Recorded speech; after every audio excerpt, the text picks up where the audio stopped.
बचाओ, बचाओ मुझे, मैं मर जाऊंगा। हट जाओ, हट जाओ।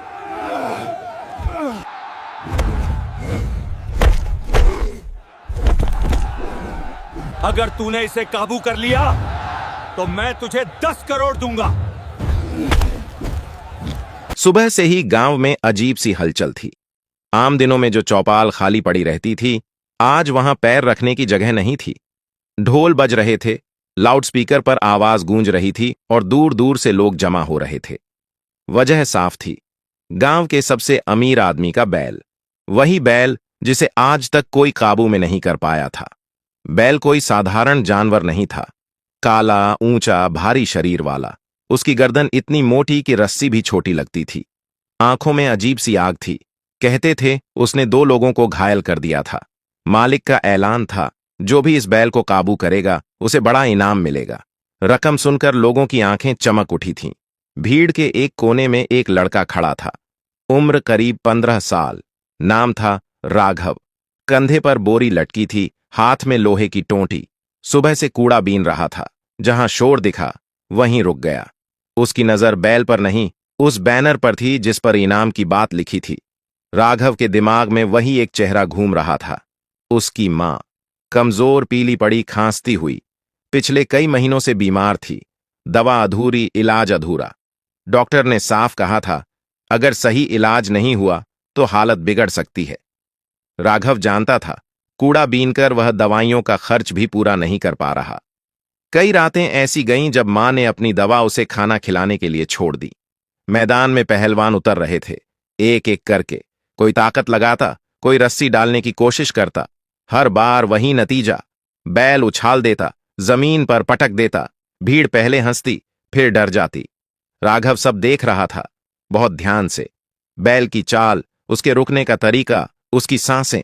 उसके पिता की बातें उसे याद आ रही थीं। पिता अब इस दुनिया में नहीं थे, लेकिन गांव में जानवरों को संभालने के लिए जाने जाते थे। वो कहते थे, जानवर को हराने की जरूरत नहीं होती, उसे समझना पड़ता है। राघव की मुट्ठी अपने आप भींच गई। उसने कदम आगे बढ़ाया। लोगों ने उसे देखा और हंस पड़े। अरे, ये तो कूड़ा बीनने वाला है, भाग जा यहां से, बैल तुझे कुचल देगा। राघव सीधे बैल के मालिक के सामने पहुंचा। धीमी लेकिन साफ आवाज में बोला, मुझे एक मौका दीजिए। मालिक ने उसे ऊपर से नीचे तक देखा। फटे कपड़े, गंदे पैर, कंधे पर बोरी। गुस्से में हंसा। अगर तूने बैल काबू कर लिया ना तो मैं तुझे 10 करोड़ दूंगा। भीड़ ठाके मारकर हंस पड़ी। राघव ने कुछ नहीं कहा। उसकी आंखों में डर नहीं था, बस एक जिद थी। और यहीं से शुरू होने वाली थी एक ऐसी कहानी जिसे गांव कभी भूल नहीं पाता। मैदान में अचानक सन्नाटा छा गया। जो हंसी कुछ देर पहले गूंज रही थी, वो अब धीमी पड़ने लगी। राघव को अंदर जाने की इजाजत मिल चुकी थी। लोग अब भी यकीन नहीं कर पा रहे थे कि एक 15 साल का कूड़ा बीनने वाला उस बैल के सामने खड़ा होने जा रहा है जिसने बड़े बड़े पहलवानों को धूल चटा दी थी। राघव ने अपनी बोरी एक तरफ रखी। नंगे पैर मिट्टी पर पड़े। उसने गहरी सांस ली। भीड़ से आवाजें आने लगीं। मर जाएगा ये, इसे किसी ने रोका क्यों नहीं? मालिक पागल हो गया है। लेकिन राघव का ध्यान कहीं और था। उसके कानों में शोर नहीं, मां की खांसी गूंज रही थी। वो रात जब मां दर्द से करवट बदलती रही थी, वो सुबह जब मां ने कहा था, आज दवा मत लेना, पैसे बचा ले। बैल ने अचानक जोर से पैर पटका। धूल उड़ी, उसकी नथुनों से भाप निकलने लगी। वो रस्सी से बंधा था, लेकिन बेचैनी साफ दिख रही थी। राघव रुका। उसने सीधा बैल की आंखों में नहीं देखा। पिता की सीख याद थी, सीधी नजर चुनौती होती है। उसने धीरे धीरे कदम बढ़ाए, न दौड़ा न झपटा, बस चलता गया। बैल ने अचानक झटका मारा, रस्सी खींच गई। भीड़ से चीख निकली, लेकिन राघव वहीं रहा। उसके घुटने हल्के से कांपे, मगर कदम नहीं रुके। पहला हमला हुआ। बैल ने सिर झुकाया और सीधा उसकी तरफ बढ़ा। सबको लगा अब खेल खत्म। राघव एक झटके में साइड में लुढ़क गया। मिट्टी उसके चेहरे पर लग गई, हाथ छिल गया। लोग चिल्लाए, अब उठेगा नहीं। लेकिन राघव उठा, धीरे, चुपचाप। अब बैल रुक गया था। उसने पहली बार किसी को यूं देखा था जो गिरकर भी पीछे नहीं हटा। राघव ने दूरी कम की। उसने ताकत नहीं लगाई, बस बैल की चाल के साथ खुद को ढालता गया। एक बार फिर बैल उछला, इस बार राघव उसके बहुत पास था। उसने सींग नहीं पकड़े, सीधे शरीर से चिपक गया। सांसें तेज हो गईं। उसकी पकड़ कमजोर नहीं थी, लेकिन सख्त भी नहीं। जैसे वो बैल से लड़ नहीं रहा था, बस उसे थाम रहा था। मिनट बीतने लगे। बैल की ताकत घटने लगी। उसकी चाल भारी हो गई। राघव को वहीं पल चाहिए था। उसने हल्का सा दबाव बदला, अपनी पकड़ को सही जगह लगाया। ना जोर, ना हिंसा। अचानक बैल के घुटने मुड़े। वो बैठ गया। पूरा मैदान सुन्न। फिर किसी ने चीख मारी, बैठ गया, बैल बैठ गया। राघव वहीं खड़ा था, हांफता हुआ, मिट्टी में सना हुआ। लेकिन अब कोई उसे कूड़ा बीनने वाला नहीं देख रहा था। अब सब एक ही बात समझ चुके थे, ये लड़का मामूली नहीं है। और अभी असली लड़ाई बाकी थी। कुछ पल तक मैदान में कोई आवाज नहीं आई, जैसे सबकी सांसें एक साथ थम गई हों। फिर अचानक शोर फूट पड़ा। तालियां, चीखें, सीटियां। लोग एक दूसरे को धक्का देकर आगे आने लगे। देखा, कूड़ा बीनने वाले ने कर दिखाया। अरे ये तो चमत्कार है। राघव वहीं खड़ा था। बैल अब शांत था, सिर झुकाए बैठा हुआ। राघव ने धीरे से उसकी गर्दन थपथपाई। उसके अंदर कोई जीत का घमंड नहीं था, बस एक सुकून था। मालिक आगे आया, चेहरे पर हैरानी साफ थी। वो वही आदमी था जिसने गुस्से में 10 करोड़ कह दिए थे। अब उसकी आवाज भारी थी। सबने देखा, उसने कहा। इस लड़के ने बैल को काबू में कर लिया। भीड़ फिर गूंज उठी। इनाम दो, 10 करोड़ दो। राघव का दिल जोर से धड़कने लगा। उसके दिमाग में अस्पताल की सफेद दीवारें घूम गईं। डॉक्टर की आवाज, इलाज जरूरी है। मालिक ने राघव को पास बुलाया। नाम क्या है? राघव। उम्र? 15 साल। ये सुनते ही कुछ लोग आपस में देखने लगे। मालिक का चेहरा बदला। उसने गला साफ किया। देखो, वह बोला, तूने कमाल किया है, इसमें कोई शक नहीं, लेकिन बात इतनी सीधी नहीं है। राघव की धड़कन तेज हो गई। क्यों? उसने पूछा। तू नाबालिग है, इतनी बड़ी रकम सीधे देना? वो रुक गया। भीड़ में फुसफुसाहट फैल गई। कुछ बोले, ये क्या बात हुई? जीत तो उसी की है। राघव का गला सूख गया। उसने हिम्मत करके कहा, मुझे पूरे पैसे नहीं चाहिए। सब चौंक गए। बस इतना दीजिए। उसकी आवाज कांप गई, कि मेरी मां का इलाज हो जाए। मैदान फिर शांत हो गया। अब कोई हंसी नहीं थी, कोई मजाक नहीं। मालिक ने राघव को देखा। पहली बार उसे सच में देखा। तेरी मां बहुत बीमार है, राघव बोला। मैं कूड़ा बीनता हूं, इतने पैसे नहीं हैं। कुछ देर तक कोई कुछ नहीं बोला। फिर मालिक ने कहा, हमें सोचने का वक्त दो। राघव का दिल बैठ गया। उसे लगा शायद सब यहीं खत्म हो जाएगा। वो चुपचाप वहां से निकल गया, सीधे अपनी झुग्गी की तरफ। अंदर मां लेटी थी, सांस भारी, आंखें बंद। राघव उसके पास बैठ गया। मां का हाथ पकड़ा। मैं जीत गया मां, उसने धीरे से कहा। मां की आंखें खुलीं, कमजोर सी मुस्कान आई। मुझे पता था, उसने कहा। तेरे पापा तुझ में हैं। राघव की आंखों से आंसू गिर पड़े। उसने कुछ नहीं कहा, बस मां का हाथ थामे रहा। उसे नहीं पता था कि कल क्या होगा, पैसे मिलेंगे या नहीं, इलाज होगा या नहीं। लेकिन एक बात साफ थी, वो पीछे नहीं हटेगा, क्योंकि उसने सिर्फ बैल को नहीं, अपनी किस्मत को भी पकड़ लिया था। अगली सुबह राघव की आंख बहुत जल्दी खुल गई। रात ठीक से सोया नहीं था। बार बार वही सवाल दिमाग में घूमता रहा। अगर पैसे नहीं मिले तो? मां अभी भी सो रही थी। उसकी सांसें भारी थीं, लेकिन रात से थोड़ी बेहतर लग रही थीं। राघव चुपचाप बाहर निकल आया। आज फिर मैदान बुलाया गया था। जब वो वहां पहुंचा, माहौल बदला हुआ था। कल की भीड़ नहीं थी। आज लोग कम थे, लेकिन चेहरे गंभीर थे। कोई हंस नहीं रहा था। मालिक कुर्सी पर बैठा था। पास में 2-3 लोग कागज देख रहे थे। राघव को देखते ही उसने इशारे से बुलाया। हमने बात कर ली है, मालिक ने सीधे कहा। राघव की सांस अटक गई। उसके हाथ अपने आप भींच गए। तेरी जीत पर कोई सवाल नहीं है, मालिक बोला। तूने बैल काबू किया, और वो भी बिना नुकसान पहुंचाए। राघव ने सिर झुका लिया। उसके लिए यही काफी था। 10 करोड़ सीधे तेरे हाथ में नहीं दिए जाएंगे, मालिक ने आगे कहा, लेकिन तेरी मां का पूरा इलाज हमारे खर्चे पर होगा। राघव ने बिना एक पल सोचे कहा, मुझे मंजूर है। उस पल उसके लिए पैसे का मतलब बदल चुका था। अब वो सिर्फ एक चीज था, मां की सांस। उसी दिन एक गाड़ी आई। राघव ने पहली बार मां को 4 पहियों वाली गाड़ी में बैठाया। मां डरी हुई थी। उसने राघव का हाथ कसकर पकड़ रखा था। डर मत मां, राघव बोला। अब सब ठीक होगा। अस्पताल पहुंचकर राघव सहम गया। इतनी बड़ी इमारत, सफेद रोशनी, मशीनों की आवाज। मां को अंदर ले जाया गया। राघव बाहर बेंच पर बैठ गया। पहली बार उसे लगा कि असली बैल अब सामने नहीं, अंदर है। घंटे बीतते गए। हर दरवाजा खुलने पर उसका दिल जोर से धड़कता। उसे अपने पिता की बात याद आई। हिम्मत का असली मतलब इंतजार होता है। आखिर डॉक्टर बाहर आए। राघव दौड़कर खड़ा हो गया। ऑपरेशन करना पड़ेगा, डॉक्टर ने कहा। हालत नाजुक है, लेकिन उम्मीद है। राघव ने सिर हिलाया। आंखों से आंसू बह रहे थे, लेकिन आवाज नहीं कांपी। ऑपरेशन शुरू हुआ। राघव फर्श पर बैठ गया, हाथ जोड़ लिए। आज पहली बार उसने भगवान से कुछ मांगा। कई घंटे बाद दरवाजा खुला। डॉक्टर बाहर आए। ऑपरेशन सफल रहा है। राघव वहीं बैठ गया, जैसे सारी ताकत निकल गई हो। उसकी आंखों से आंसू बह रहे थे, लेकिन ये डर के नहीं थे। कुछ देर बाद उसे मां के पास ले जाया गया।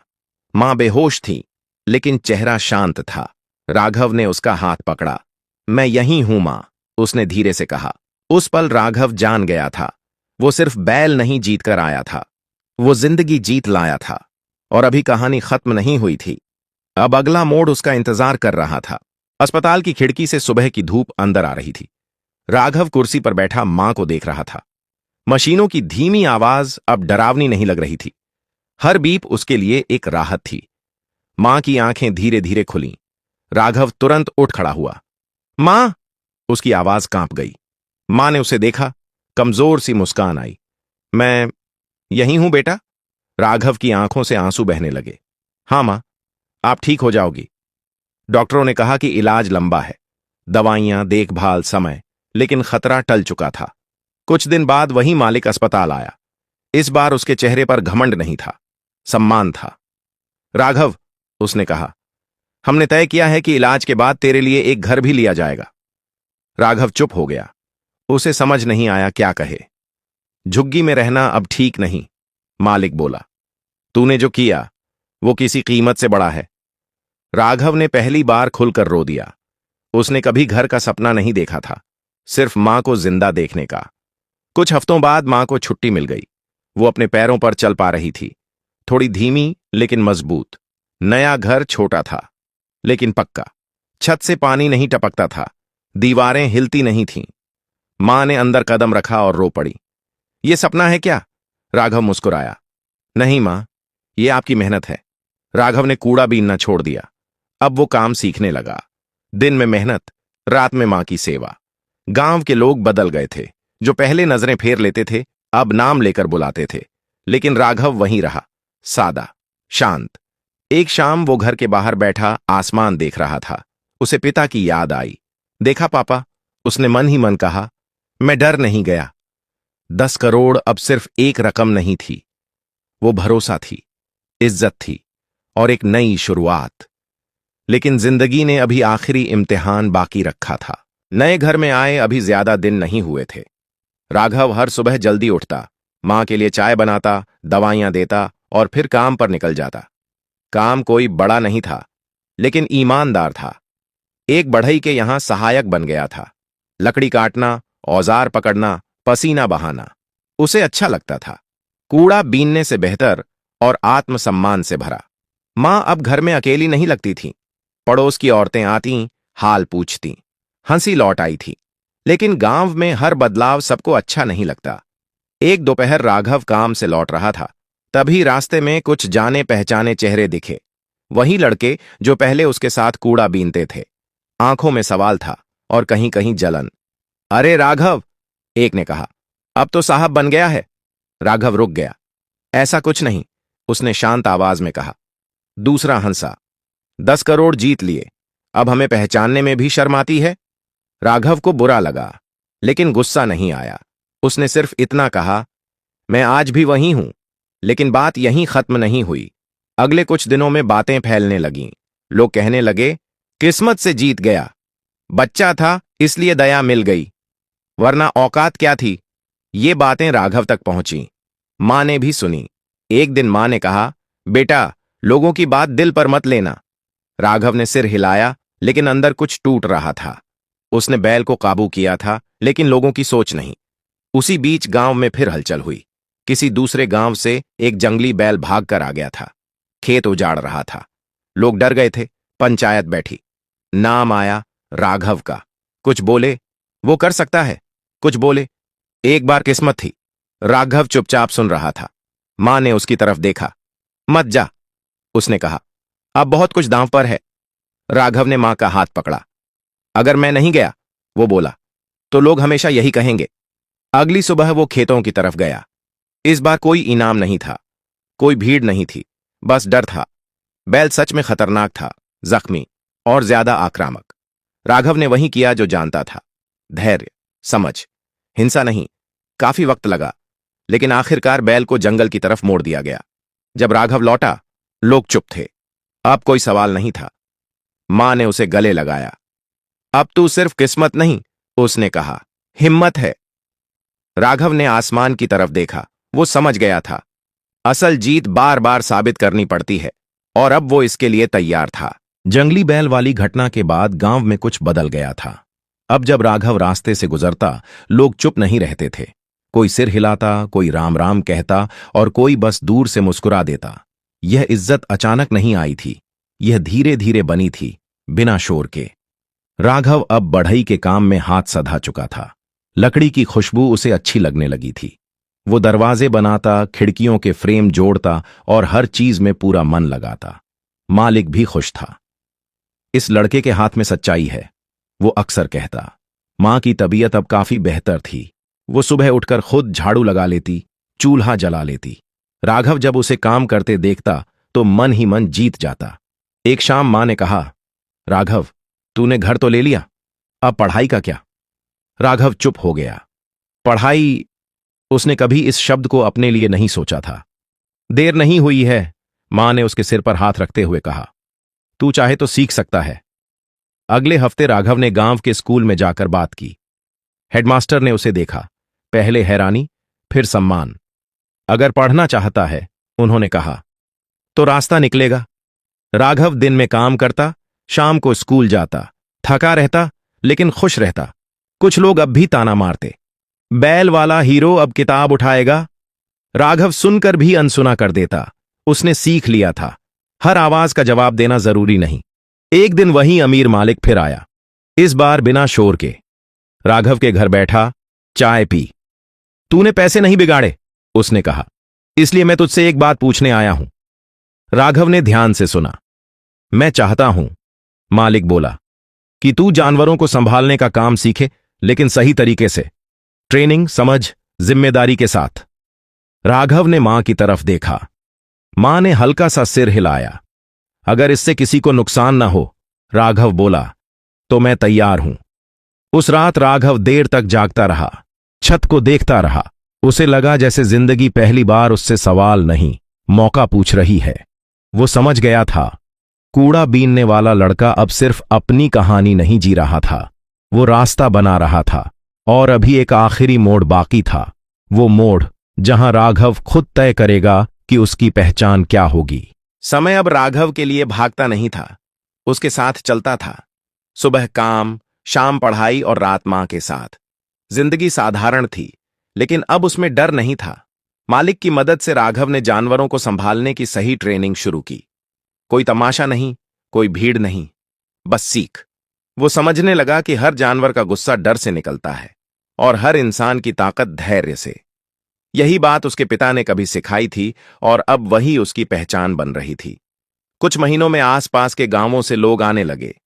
कहीं बैल बेकाबू हो जाता, कहीं गाय डर के मारे किसी को पास ना आने देती। राघव जाता, शांत रहता, बिना किसी चोट के काम खत्म करता। लोग उसे अब कूड़ा बीनने वाला नहीं कहते थे, वो कहते थे, वो लड़का जो बिना मारे काबू करता है। एक दिन स्कूल में उसका नाम मंच से बुलाया गया। पहली बार वो मंच पर चढ़ा। पैर थोड़े कांप रहे थे, लेकिन जब उसने नीचे देखा, मां पहली पंक्ति में बैठी मुस्कुरा रही थी। उसी पल राघव को लगा, वो 10 करोड़ उसी दिन जीत गया था जब मां की आंखों में डर की जगह भरोसा लौट आया था। शाम को घर लौटते वक्त मां ने कहा, बेटा, अगर उस दिन तू मैदान में न जाता तो। राघव कुछ देर चुप रहा, फिर बोला, तो शायद मैं जिंदा रहता, लेकिन मां, मैं जी नहीं रहा होता। मां की आंखें भर आईं, उसने राघव का सिर अपने सीने से लगा लिया। रात को राघव छत पर लेटा था। आसमान में तारे थे, वही तारे जिन्हें वो कभी झुग्गी की छत से देखा करता था। आज भी तारे वहीं थे, लेकिन नजर बदल चुकी थी। उसने मन ही मन कहा, मैं कूड़ा बीनने वाला था, इसमें शर्म नहीं, लेकिन मैं वहीं रुक गया होता तो वो हार होती। राघव की कहानी कहीं लिखी नहीं गई, कोई मूर्ति नहीं बनी, कोई अखबार की हेडलाइन नहीं, लेकिन जब भी कोई कमजोर बच्चा डर के सामने खड़ा होता है तो उसकी कहानी खुद ब खुद राघव जैसी हो जाती है। और यही थी राघव की असली जीत, 10 करोड़ से बड़ी, हमेशा के लिए। अगर आपको यह कहानी पसंद आई हो तो लाइक जरूर करें, सब्सक्राइब करें, ताकि ऐसी और कहानियां आप तक पहुंचती रहें, और इसे अपने दोस्तों के साथ शेयर करें। कमेंट में अपना नाम और शहर जरूर लिखें। आपका एक कमेंट ही अगली कहानी की ताकत बनता है।